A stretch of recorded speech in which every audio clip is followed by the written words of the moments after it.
Hello, everybody. Welcome back to Irvine Auditorium. I'm going to say, by the way, that I'm delighted to have you here. If this is early for you, it's early for me, too. I realize this looks like a quite formal event that's about to happen, and I hope it doesn't feel like that. Really, this is a chance. I'm very excited about this, in part because I get to bring back some alums, including a couple of people who I had the happy experience of teaching among the times that they were here. And so I hope we have a good time here. This is a new event for us. Penn Celebrates the Arts, and I'm delighted that we have it. And I'm going to take a few minutes to tell you a little bit about why we're doing it. I think for some of you, by the way, this has a kind of natural fit. There are people who are here, obviously, because they're interested in the arts, and some of you will even pursue careers in the arts. But many more of you probably will do other things, and so it's not quite as obvious a fit, maybe. But I also want to say that I think there are lots of ways in which we will all benefit from this.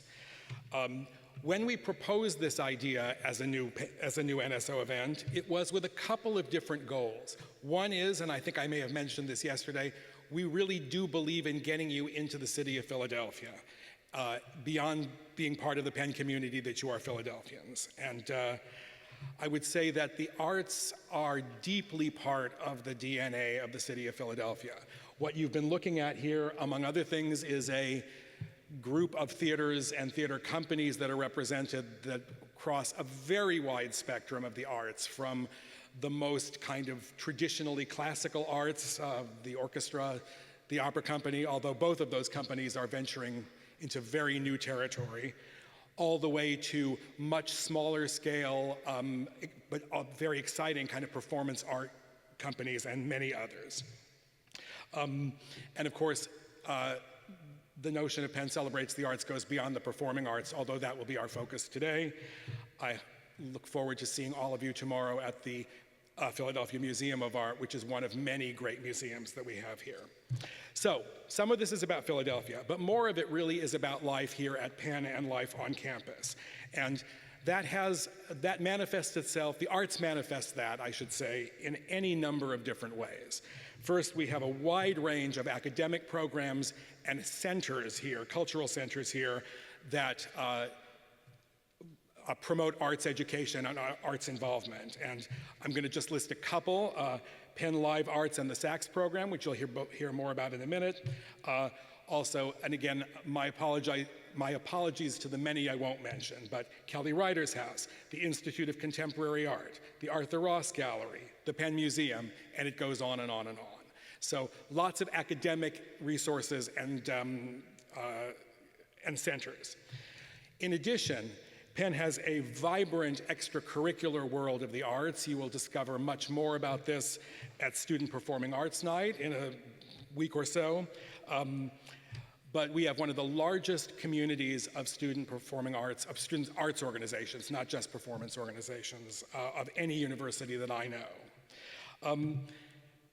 The arts also figure very strongly in a number of different ways. For some of us, simply as audience members or people who get to museum goers, people who get to kind of live and be enriched by this.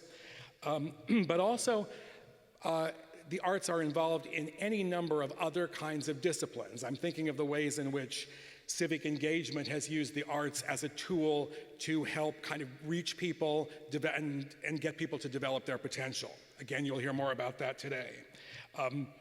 Also, some of you who are involved in medicine know that the arts are a hugely important therapeutic tool. They figure into the sciences. They figure into any number of other academic disciplines. And the arts also connect people. They connect people at a kind of meta level, and they also connect people at Penn. And one of the real pleasures that I had in putting this group together, the alumni that you'll meet in a few minutes, and the staff who have also taken part in this, is that as I reached out to these people individually, I discovered that almost all of them knew each other, and that they shared all kinds of different areas of intersection in the arts and beyond it. So as part of developing your own community here at Penn, I hope you think of the arts as one of the many avenues that you can take. So as I say, if I can leave you with just a couple of ideas, it's the sense of connections. I hope this is a place to start, and it will not be the end of your arts journey now that you're here at Penn. I would at this moment have introduced Chloe Ryson from the Sachs Grant program. Unfortunately, Chloe can't be here, but I do want you to know a little more about this program. She left me with a few words to say about this, and again, we'll find ways to communicate more about this. The Sachs Program for Innovation in the Arts is a support system throughout the arts at Penn. They support individual creative projects. They support arts activities through courses, arts programming within the Penn schools and centers, and promote the experience of arts at Penn and beyond. Again, what's Chloe's words? Our goal is that the arts become a key part of your experience here at Penn and in the great city of Philadelphia. So how do we do that? Two key ways. We provide grants, so this is something you'll want to know about. We offer grants to individual students and to student groups. We also offer grants to Penn faculty and staff for programming and other curricular and extracurricular opportunities. If you have a creative idea, we want to hear from you. They also are responsible for helping to communicate about arts events. So if you go to sacsarts.org, you can sign up and you'll get a newsletter on a regular basis. It is my pleasure now to introduce Stuart Jasper from Penn Live Arts, which is our large performing arts entity on campus, which brings a number of artists to campus. Stuart, will you come up and say a few words?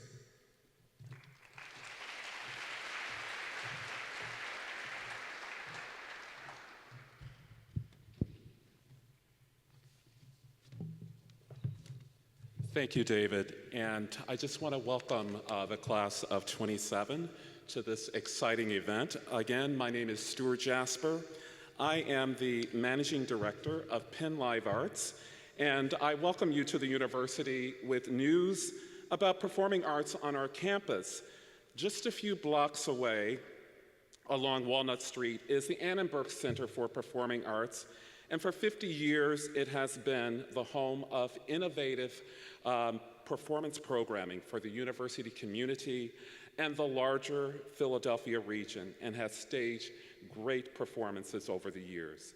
Penn Live Arts programming offers a unique type of experience within the academic landscape. We feature world-class masters and emerging artists whose works expresses adventuresome approaches to contemporary material. Their work frames issues and investigates perspectives which promote novel thought and enhance appreciation of their craft. Our seasons are carefully curated palettes of styles, disciplines, and artists. Our performance genres include contemporary and classical dance, traditional and classical jazz, cutting-edge theater, world and folk music, classical music, and age-diverse, multi-generational family programming, and our famous Philadelphia Children's Festival. Now, our 23-24 season continues our tradition of richly gifted, culturally significant programs, including a Ukrainian festival and continued works from the legendary Negro Ensemble Company. We are in the midst of a 3-year residency with a dance master who has local roots in Philadelphia, Rennie Harris's Pure Movement Company. Mr. Harris is a world-renowned pioneer of concert presentation of hip-hop dance. His staging and choreography are legendary and have brought urban form movement across thresholds worldwide. We are honored and fortunate to welcome him. His presence will provide the Penn community with the region with unparalleled access to his works and creative process. So how does one gain access to this marvelous venue and legacy? The good news is Penn students can purchase $10 tickets at Penn Live Arts performances at any time using promo code PENNSTUDENTS, all one word, online or at the box office. A Penn email address or valid Penn ID must accompany pickup. There is a 2-ticket limit for verified reduced price purchases, And you can visit our website at pennlivearts.org for more information. And I believe there are some flyers floating around. I don't know that we've had enough, but you will see on the display there is a slide there that has a QR code. I would encourage you to scan it. You should also know that audience experiences are not the only option that Penn Live Arts offers to students. We serve as a key asset for the university students and faculty by enhancing curriculum through artist access, as well as access to arts industries and leaders.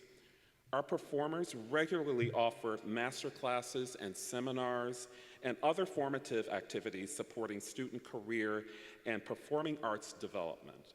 Also, we offer interested students opportunities to impact our programming directly through the Executive and Artistic Director Student Advisory Council. This committee is open to undergrad students from all schools. Participants have the opportunity to inform craft ways that Penn Live Arts involves and serves students. Also forthcoming for summer of 2024, Penn Live Arts will offer sponsored, curated, paid internships opportunities at arts organizations around the country. The option will include flexible summer funding awards for students who have secured internships elsewhere. All in all, our mission is collaborative, and we encourage novel engagement with any and all on-campus schools and departments that serve student interests. I hope that this brief introduction piques your curiosity about Penn Live Arts and the many ways that it could involve you. I hope that you will take advantage of these wonderful opportunities no matter your interest or career trajectory here at the university. Please feel free to visit the Annenberg Center and contact me directly if you have any questions about what you've heard today. Welcome again, and congratulations on this exciting and meaningful opportunity and new chapter of your lives.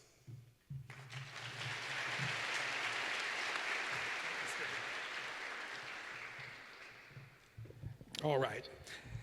It's now my great pleasure to introduce 4 people who were in this auditorium not that long ago, in the same situation that you're in, and who made an extraordinary path at Penn, beginning here at Penn, and in some cases before then, but certainly starting to work in the arts in a whole variety of ways here at Penn and carrying that into the rest of their lives. And so you'll hear about a number of different ways in which people did this. I'm going to introduce them and ask them to take a seat here, and then we'll all get started. First, Debbie Bass from the College of Arts and graduated the College of Arts and Sciences, class of 2023. Debbie? Debbie? Oh, you got here. Like I told you, this is going to be a little bit casual. Philip Chen, Wharton class of 2020.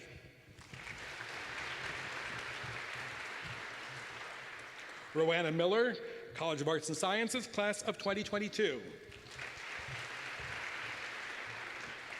And Siani Woods, Wharton, class of 2020.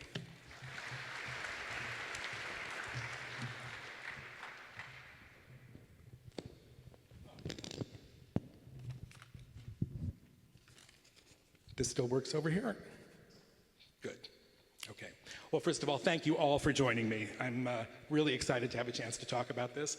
I'm going to start with Debbie because, first of all, I got to know her a little bit before I got to know most of the rest of them. Actually, not Siani, I've known for quite a long time. But I had the pleasure of working with Debbie last semester, and also because she is involved in Philly Fringe Arts. I will say a little bit, just by way of introduction. Debbie is the Grants and Front of House Manager for Fringe Arts, a nonprofit arts presenter located on the Philadelphia waterfront. So part of this is that I want you to meet her because she's a recent grad here, but also because Fringe is actually coming right up, right? Debbie, when does it start? September 7th. So, and it is a fantastic way to get to know the city of Philadelphia, in part because they tend to use not only standard theaters, but a lot of kind of interesting offbeat venues. So I've discovered so many parts of Philadelphia and so many places by going to interesting performances that are done in kind of odd locations, unexpected locations, I guess I'll say. Debbie was also very active here in student performing arts. Chair of the Theater Arts Council, right? Did I have that right? And communications coordinator for the Performing Arts Council, and I think other credits. But before, I'll just give you a chance to get a peek at a few fringe events that are coming up. So if you'll roll the footage, you'll get a little bit of an idea of the breadth and kind of range of the material that gets done in Fringe.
So Debbie, tell us a little bit about, all of those companies are coming, is that right?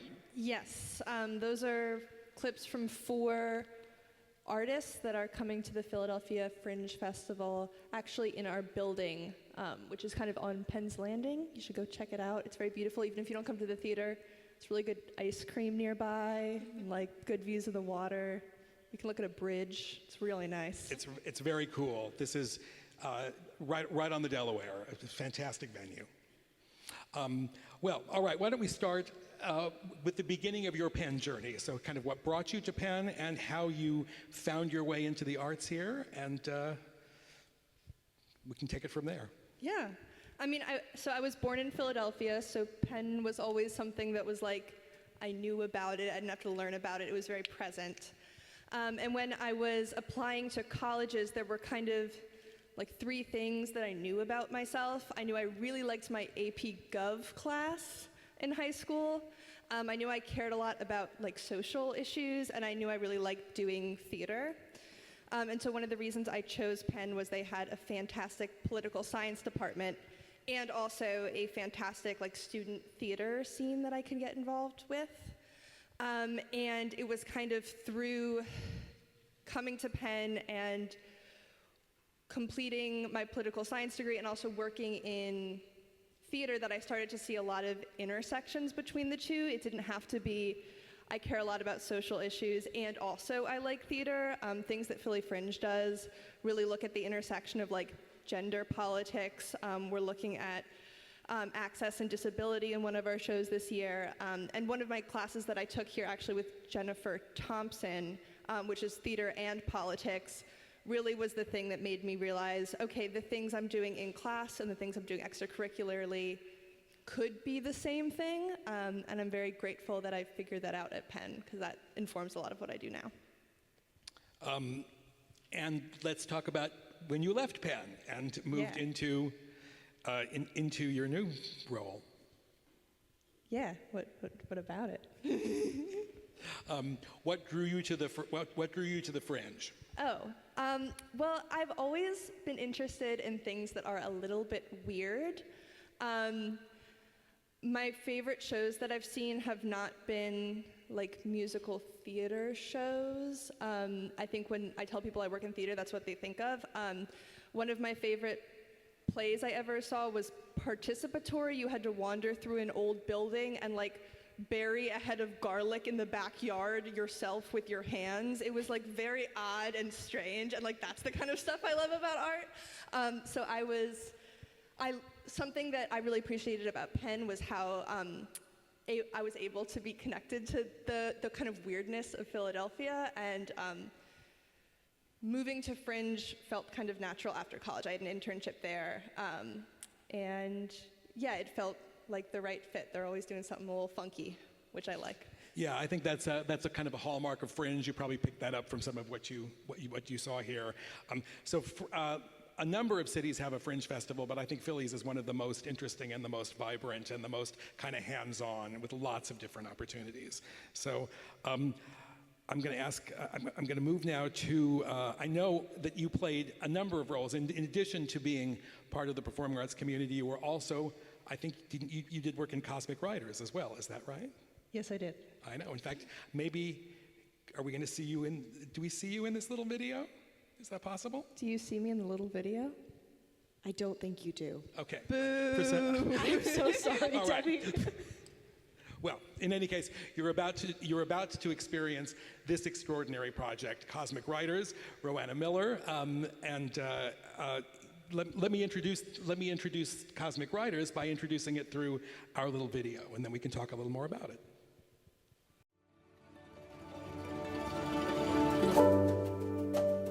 We believe that fun is what motivates kids to pursue anything that they do. And when you're applying that to writing, that means that kids are self-motivated to write more and thus become better writers. It's about allowing children to become the best possible versions of themselves, because when they have the tools to communicate effectively, they have the freedom to dream big. Every child should have an opportunity to express themselves through creative writing. Better writers are better citizens. They are better at saying what they want. They are better at describing their world. Provide essential creative writing opportunities for all kids from all backgrounds. That's the vision of Cosmic Writers. Cosmic Writers is a nonprofit that uses creative writing education to empower K-12 youth to become more literate and better communicators. We run workshops virtually that any child in any part of the world can access. Equity and inclusion are at the heart of everything, and so all of our programs are free and accessible for a reason. We want to make sure that our impact is not only widespread, but also targets those that need it most. That summer, I started thinking about the opportunities, or lack thereof, for kids to get creative writing education. We operate through a philosophy of confidence building, where we celebrate kids' work, where we allow their imaginations to direct what they write. Kids love the writing experience when they're having fun doing it, and when they feel celebrated, they are not only inclined to write more, but write better. There is something so special about kids seeing their writing in print. Watching that transformation happen over the course of a child reading a 3 or 4 minute long story is magical. It's also why Cosmic Writers created Kids Zine, which is a youth literacy magazine where the final projects and written works that kids produce in our workshops are collated into a professional literary magazine and distributed all around Philadelphia. I am incredibly proud of the seeds that we've planted over the past few months, and I am really, really confident that they are going to grow into a generation of kids who feel confident in their writing. And I think that's about the best thing ever.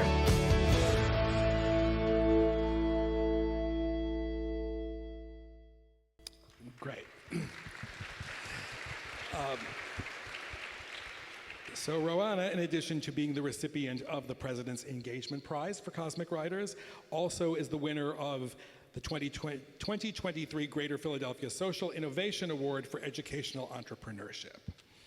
Roanna, welcome. Thank you for having me. So tell us a little bit about your journey that got you, first of all, into Penn, and how you sort of morphed this into Cosmic Writers. Yes. So you didn't know this, and so this makes it an even better story. But I first learned about Penn in my sophomore year of high school creative writing class. All right, good to know. My creative writing teacher gave us an exercise that she'd pulled from the Kelly Writers House website. And are you familiar with the Kelly Writers House? Yay. That's great. You'll have many opportunities to get to know it, I think, including during NSO, and certainly beyond. Yes. But say more about it. The Kelly Writers House is a physical cottage on campus. It is just over the bridge. And it is also the sort of metaphorical hub for all things creative writing within Penn and also within the greater Philadelphia community. And I did not know that a school like Penn, that was an enormous research university, could have such a defined and rich creative writing community as well. And so in that creative writing class, when I was 15, my teacher said, if you're interested in studying creative writing seriously in college, this Kelly Writers House is an element of the University of Pennsylvania. You should look into it. And that day, I went home and I went to the Kelly Writers House website and I put my email address in for the send me information about applying to Penn for creative writing. And then over the course of the next couple of years, I visited campus, I went to the Writers House, I watched a seminar of an English class, and I was shocked by how at home I felt walking into that space immediately. And then after coming to campus here, I started working at the Writers House my first semester at Penn. I also got involved in theater in my first semester at Penn. One of my first experiences here was auditioning for Penn Singers in front of Siani. And then over the course of my time at Penn, I spent a lot of time in the tech side of theater. I did set design, and I continued to work at the Writers House. And then between those two, I learned a lot about the administration side of arts, all the behind-the-scenes stuff that it takes to create any kind of production, or in the Writers House's case, they host a lot of authors and hold a lot of writing events. And they also do a lot of outreach into Philadelphia beyond campus. And so I started learning more about ways that I could take my personal love of arts and put it toward education, which was something else that I had always been interested in. But it took me an embarrassingly long time to put those two things together. I had been working as a writing tutor since I was 14, and it took me until the end of my junior year of college to realize that that wasn't just a side thing that I would have to give up someday in order to pursue a real career. That instead, I could combine that with what I was learning from I was tech directing at that point for theater, and I majored in sociology. I was learning a lot about how to create change in the world. And all of that ended up coming together into Cosmic Writers, which is a creative writing education nonprofit. We use creative writing as a vehicle to build kids' literacy and communication skills. And it was something that it grew out of a creative writing camp, a virtual creative writing camp that I started during the pandemic.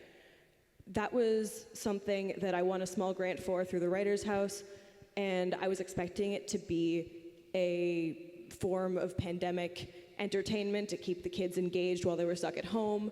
But then parents and teachers told me that it was the only opportunity that they had ever seen for kids to get creative writing education that was free and that was available regardless of geographic location.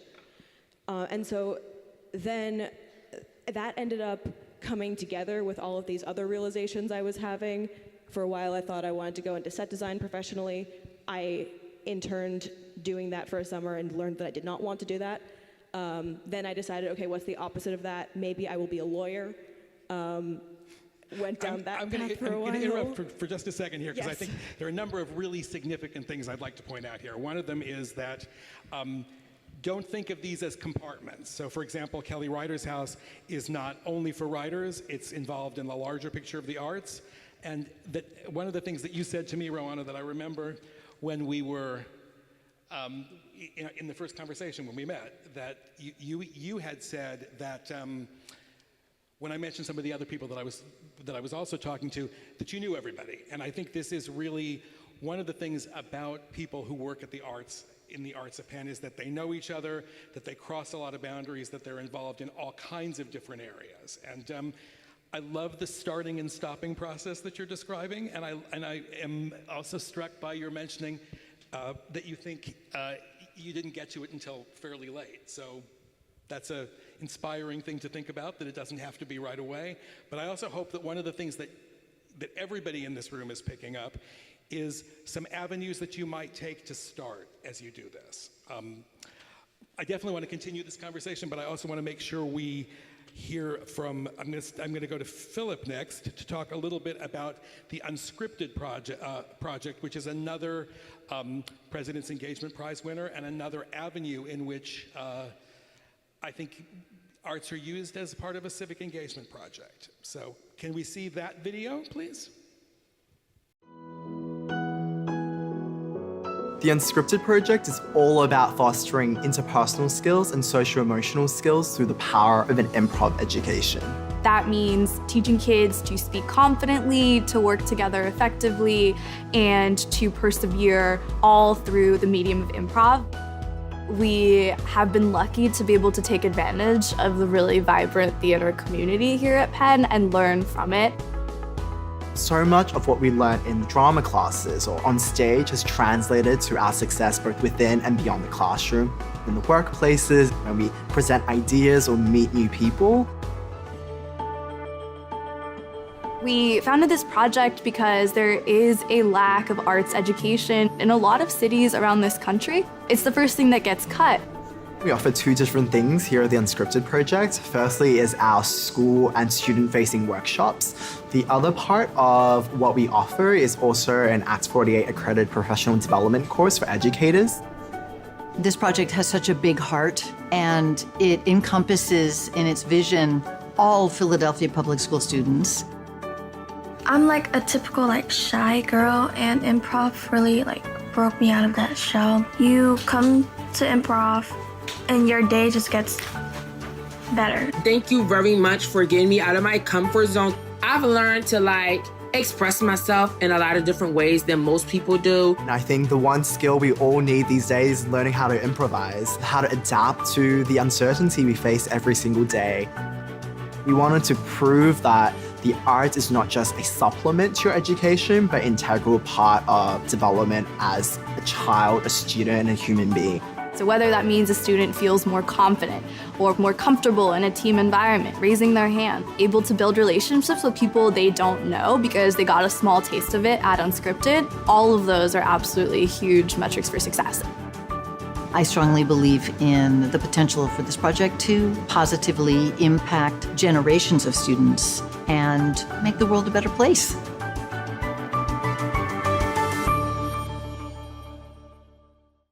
So, Philip, I'm going to quote a line that you from your bio because this jumped out at me when I read it the first time.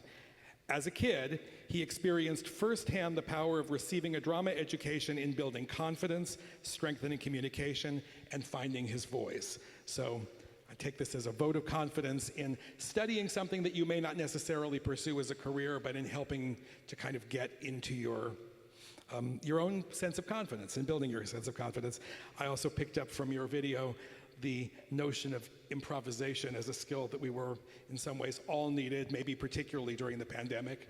Roanna obviously also referred to the pandemic. We're all, I think, as we sit and talk about this, realizing that the pandemic itself deeply shaped the arts, it shaped the educational experience, and in some ways continues to.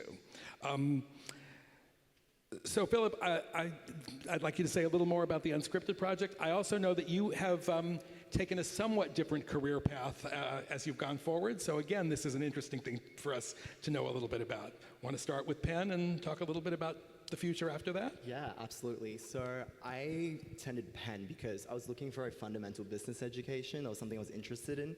But I grew up doing a lot of the performing arts, whether it was theater, I was really interested in film. So I was looking at education that allowed me to have that fundamental business education with my ability to, I was a cinema minor here, I was really involved in a lot of theater clubs and film clubs on campus. So it was a really holistic education for me and really covered what I was looking for. For me, the arts was always a tool that I used for my own self-development. I don't think I would be the person I am today without taking the theater classes that I had when I was younger and I had access to. At Penn, me and my co-founder Mira, we were both, I would say like very warden students for a very long time. And then during our junior year, when we were doing interviews for different jobs, we kind of had a realization of what made us successful in these interviews. It was the theater education we had. It was the ability to connect with other people, to tell our own stories and build those relationships. No matter how much you can prep for a job interview, so much of that is improvisation. So when that realization hit us, we were so lucky to go to great schools, go to a great university where we had access to all of this. So realizing the education system here in Philadelphia and also the access to the arts that's often very limited across the board, we thought of the idea of the Unscripted Project, which is a free 10-week improv program that we bring into public schools in Philadelphia. We also do corporate workshops and things as revenue streams that we learned that improv is a tool that you can use every single day. You know, you can never prepare for what the world has or what someone has to say or what someone's going to ask you, but the ability to adapt to uncertainty, to be comfortable being uncomfortable are skills that's super relevant all your lives, no matter what career path you take. So we've launched that program about 3 years ago now. We worked with over 1,500 students in Philadelphia and still growing, so I'm super excited to see what impact we can continue to make. Do you want to talk a little bit about your career path beyond that? Absolutely. I didn't go into an arts career yet. I may pivot to film one day, we'll see. I worked in investment banking for 2 years and now I'm an investor at a venture capital firm. I would say I use my skills in improv and theater every single day. I actually do improv workshops with my team, even in banking where it's like a little stuffy. But it's super, super relevant because, for example, when I run improv workshops for corporates, you realize, especially everyone here, we're all, like potentially type A or, like nervous to fail. I think that's fair to say about a lot of Penn students who had a lot of success throughout their lives. But learning how to be uncomfortable, how to be fun, be silly, really breaks down those walls in the workshops we teach. It makes you closer with your teammates. It makes you a better leader, a better team player. So it's, something I carry with me every single day. Excellent. All right. Well, Siani is the person on this panel that I have known the longest and have had a number of happy experiences in class together. And Siani also is working probably in the most sort of recognizably, in some ways, traditional side of theater, which is as a Broadway general manager for RCI Theatricals. Is that correct? Yes. Which is currently represented with a couple of quite big musical hits. And Juliet, which some of you may have seen. That one I've actually seen, and Shucked, which was among other things a current Tony nominee. Other interesting projects that they have been involved in. So this is musicals and plays: Pictures from Home, Ohio State Murders, The Minutes, American Buffalo, and Chicken and Biscuits in the recent past. We decided to show you a little bit from Shucked, which was a Tony Award winner and performed here by Tony Award winner Alex Newell. So let's get the room rocking with that. I always have to clap for Alex. I should say, as I was, we were editing all these videos in the office, that always drew everybody out of their cubicles and into, I've heard this song whistled in the halls of Sansom West quite a lot recently. All right, Siani, tell us a little bit about Journey from Penn to This and Beyond. Sure. So I'm from Ann Arbor, Michigan, Midwest, born and raised. And for those of you that are from the Midwest and have any liking to theater, you know that like the concept of Broadway is so distant and foreign. And for me, it always felt like something that was utterly unattainable and unachievable, like this mystic thing that only a select few people in the world so luckily got to touch and be involved in.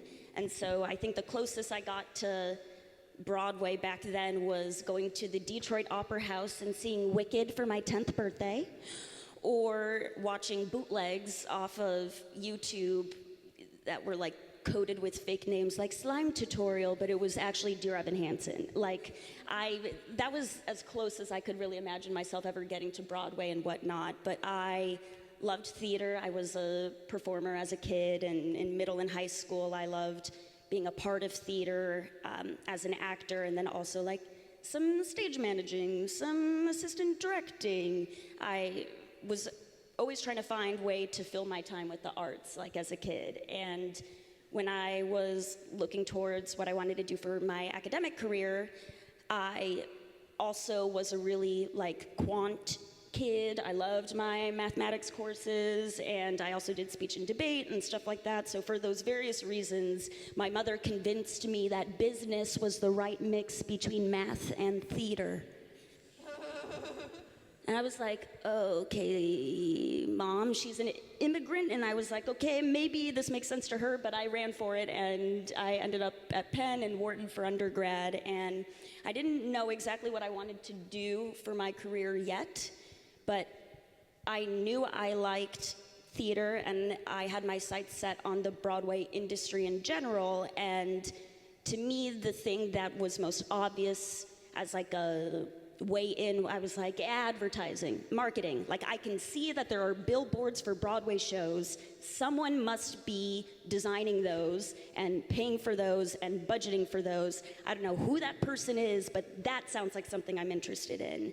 And I spent a lot of my undergraduate career trying to gain a greater understanding of what goes on behind the scenes for theater, and like how do people actually mount a show and bring a show to Broadway, and what does that process look like, and who are the decision makers and what informs their processes. And all the meanwhile, I was trying to figure out what I wanted to concentrate in within Wharton, and I, at some point in time, gained an understanding of what it is to be a general manager, which in the context of Broadway, like, I'd say in general, it's sort of like project management or project coordination, except it's on the like highest level for a Broadway show, and you work on more than just one show at once. So the shows that David listed out are actually ones that were specific to my team and myself. My company also has a handful of others. So I currently work on Shucked and Juliet, and my team is also bringing in the revival of Spam-A-Lot. That'll come to Broadway this fall. But general managers sort of function like a little bit like the catch-all tray for responsibilities, but we really are the like managers or agents for the producers. So a producer comes to us and says like, hey, I have a concept of a show. I think it might be perfect for Broadway. How do I get it there?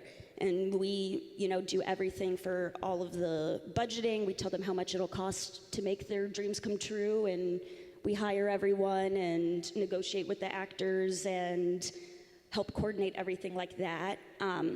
So how I got there for my stuff from Penn, I was a theater arts minor. I was in a couple of David's classes that I loved, and they helped really inform my theater understanding. Didn't pay her to say that, but thank you. It was great. I took American Musical Theater and Icons in Performance with you, and both really helped inform my theater knowledge, but the stuff that really became applicable for my day-to-day job was what I was learning in Wharton of accounting. I manage the books for the shows or the investments for the shows. I'm soliciting the investments and I'm processing the documents and the payment when it comes through and doing the royalties for folks or whatever it may be. I would say the thing that really helped push me along that way, though, similar to what they've said, as well as the student performing arts groups at Penn. I was on the board of a handful of theater companies, and I also performed a bit, but it was being on the board for these student-run groups that were really left to go be autonomous in many ways. Platt House oversees a bit, and to make sure that you're operating within certain confines, but it was really on us to produce and hire and design and mount these productions and sell the tickets and maintain our own budgets. And I was highly overcommitted, as Penn students often are. But in hindsight, I'm very glad that I've always been overcommitted, because it's exactly what my job is now. And yeah, that's kind of what led me down this road. Well, so mention of majors and minors, and I'm also thinking about Rowanna's description of sort of trying things out and finding a path. I think that's really important. As a person who does a lot of advising, on the one hand, I like to say there's nothing wrong with choosing a major and following that and only doing the one and doing everything you want in that. On the other hand, I think one of the extraordinary things about Penn is the flexibility of this and the number of people who do double majors or majors and minors and allow you to really explore a whole variety of areas. So I hope this is being inspirational to all of you. We never have quite enough time for this sort of thing, but I want to do a little bit of a lightning round with a few questions, and I would love to have some input from all of you on some of this. Let's see, what's a question I specifically want to ask? So we're emphasizing, as I say, part of this is we're certainly emphasizing life on campus, but also sort of taking advantage of all that Philadelphia has to offer. So I would be interested in anyone wanting to talk about a memory of Philadelphia or something that they love to do here that maybe was arts related, if we can do it. Just something that you would recommend for other people. Debbie, you want to start? Yeah. So one thing that I will say is that, as you saw in the slideshow before, there are so many places to see live arts. We've got a lot of theater representation up here, but there's also music and dance and visual arts and all of those things.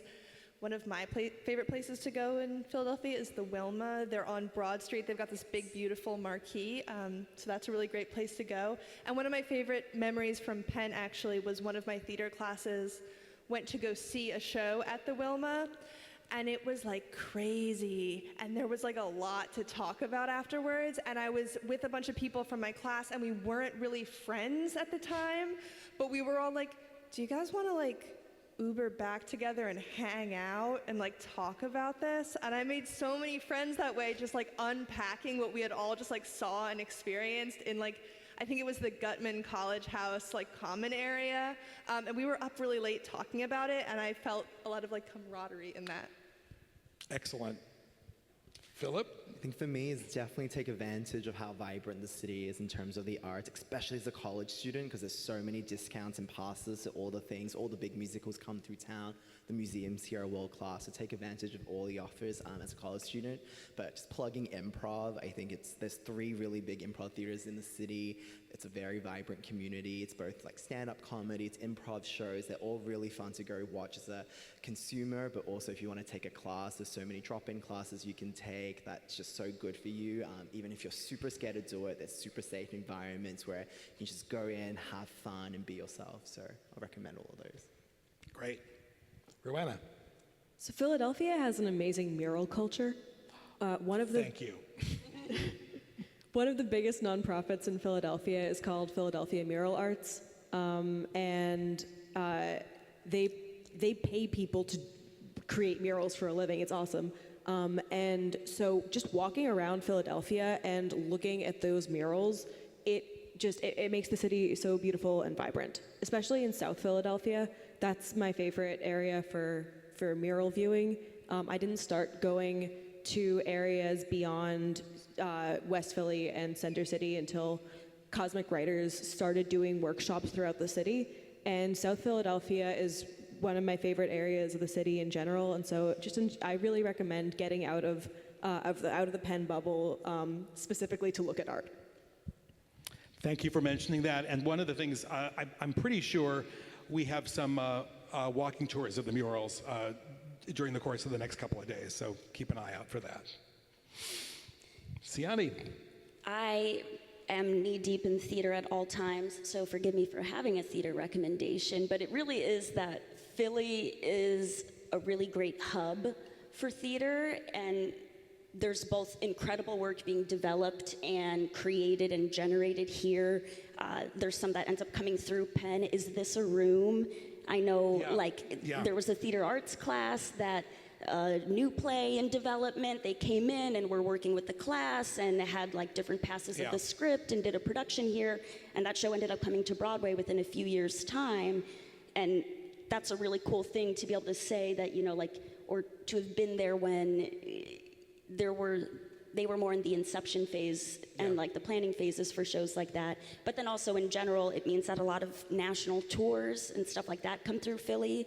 So there are great different theater presenting centers, like in Center City. If you always wanted to see Hamilton will come through at some point in time. Hadestown will come through at some point in time. So it's like, if you're someone that has always wanted to see a lot of different shows and whatnot, like you're now in a city where these different performers and, like they're saying, recording artists and dancers all come through Philly with performances, like use these 4 years to see the artists you've always wanted to see when they're here.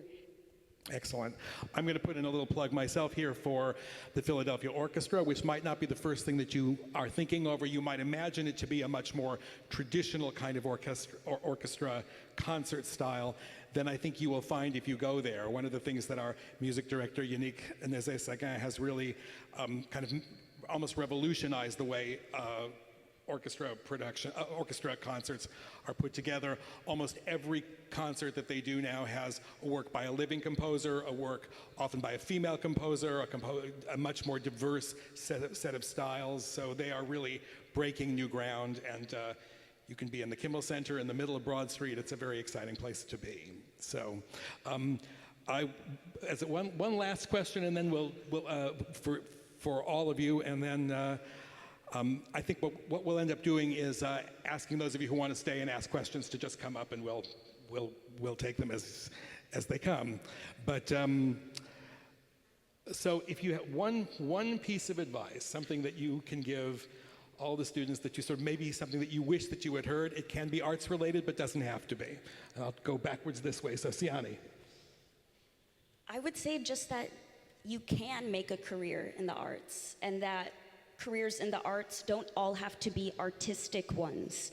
I myself am not in an artistic job, but I spend all day living, breathing theater.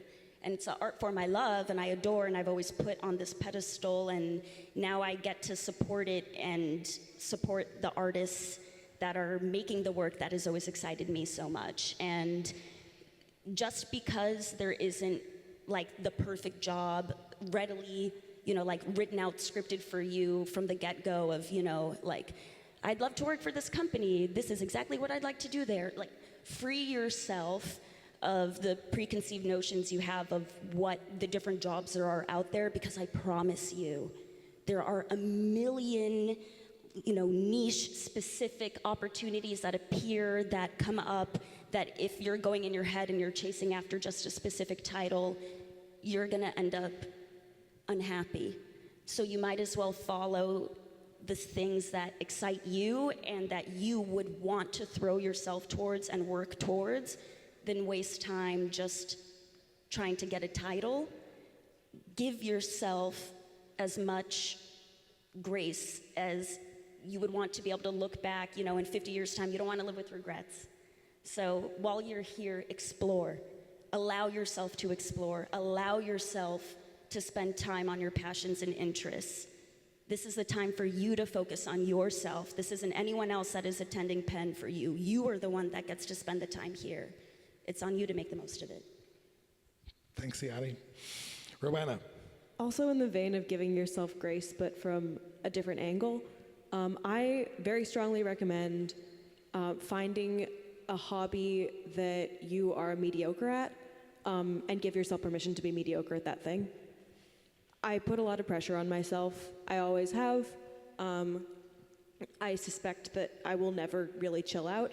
But over the past year, when I've been working full-time on Cosmic Writers, for the first few months of it, I was so immersed in my job as executive director, feeling like I could never mess anything up ever, or else the entire organization would crumble.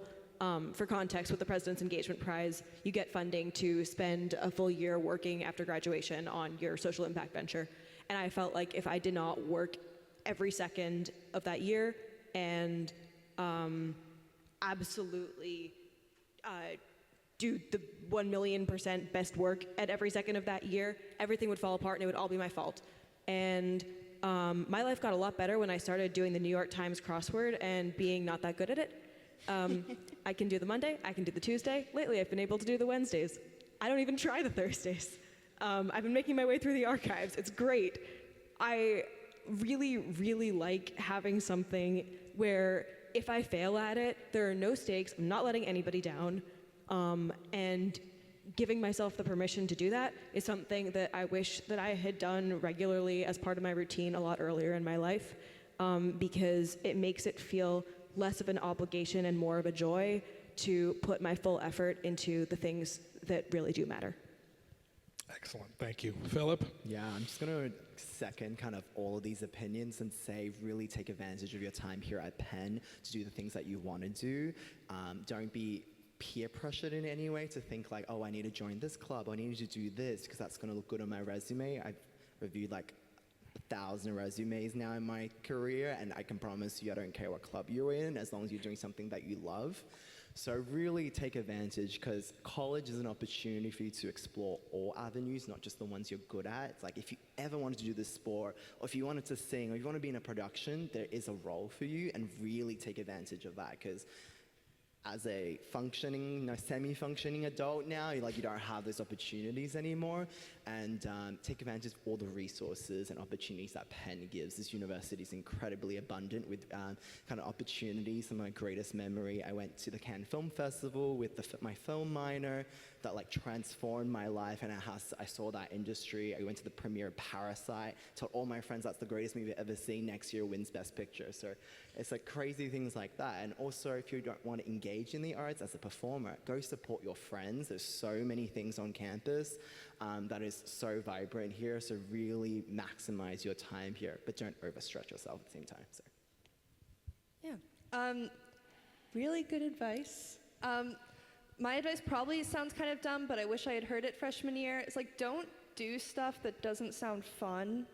If you've told yourself, I'm gonna major in this thing because that's the story I've told myself about who I am, and when I applied to Penn, I said I was gonna do this thing, and so now I have to do it. But you're looking at the class descriptions, or you're looking at the internships in this field, and you're like, this sounds terrible, but I have to do it because this is who I am. That's your gut, and that's telling you probably not. Somebody in the world is looking at that same internship job posting or class description and is nerding out about it. And if that's not you, that's okay. There's something else that you will nerd out about a little bit, and that will be so fun. So follow what seems fun, because there is something out there for you that is that. Well, I think that's a lot of excellent advice. So please join me in thanking these extraordinary people for taking some time.